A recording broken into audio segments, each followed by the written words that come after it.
Hello everyone, আজকে আমি তোমাদের সঙ্গে দেশি চিকেন কষা খুব সহজভাবে তৈরি করে দেখাবো। এখানে আমি আলুগুলো ডুমো ডুমো করে কেটে রেখেছিলাম। সেই আলুগুলো আমি সামান্য পরিমাণ লবণ আর হলুদ দিয়ে সোনালি করে ভেজে তুলে রেখে দিলাম।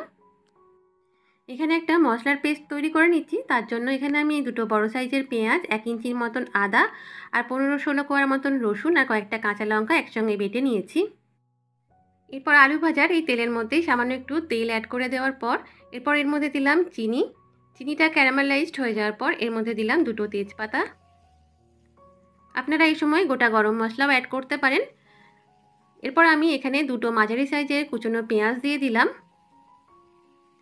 এরপর পেঁয়াজটা সোনালি করে ভেজে নিতে হবে। পেঁয়াজটা সোনালি করে ভাজা হয়ে গেছে। এই সময় আমি এর মধ্যে দিলাম দুটো মাঝারি সাইজের কুচনো টমেটো।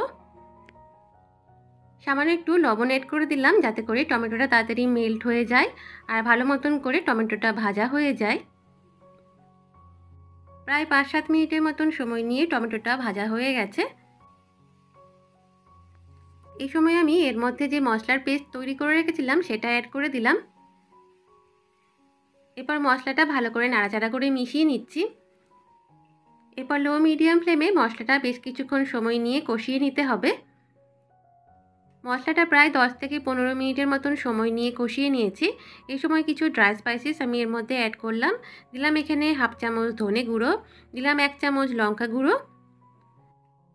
ড্রাই স্পাইসেসগুলো দেওয়ার পর একবার নাড়াচাড়া করে নিলাম।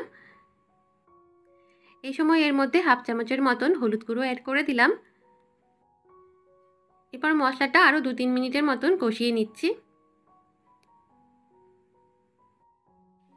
প্রায় 2-3 মিনিট কষিয়ে নেওয়ার পর এর মধ্যে আমি চিকেনটা অ্যাড করে দিয়েছি। এখানে প্রায় 800 গ্রামের মতন চিকেন আছে। এটা আমি দেশি চিকেন দিয়ে বানাচ্ছি, আপনারা চাইলে ব্রয়লার চিকেন দিয়েও বানাতে পারেন। এরপর মশলার সঙ্গে চিকেনটা ভালো করে নাড়াচাড়া করে মিশিয়ে নিচ্ছি। এই সময় আমি এর মধ্যে দিলাম স্বাদ মতো লবণ। লবণটা দেওয়ার পর ভালো করে নাড়াচাড়া করে মিশিয়ে নিচ্ছি। লবণ অ্যাড করার পর চিকেনটা ঢাকা দিয়ে কষিয়ে নিতে হবে। লবণ অ্যাড করার জন্য চিকেনটা থেকে জল রিলিজ করবে। এই জলটা শুকিয়ে গিয়ে মশলা থেকে তেল ছাড়া পর্যন্ত চিকেনটা কষিয়ে নিতে হবে। বেশ কিছুক্ষণ রান্না করে নেওয়ার পর চিকেনটা থেকে যে জল রিলিজ করেছিল সেটা শুকিয়েও গেছে। মশলাটা থেকে তেল ছাড়তে শুরু হয়ে গেছে। আমার চিকেনটা ভালো মতন করে কষানো হয়ে গেছে। এই সময় আমি এর মধ্যে প্রায় 3 কাপের মতন উষ্ণ গরম জল অ্যাড করে দিলাম।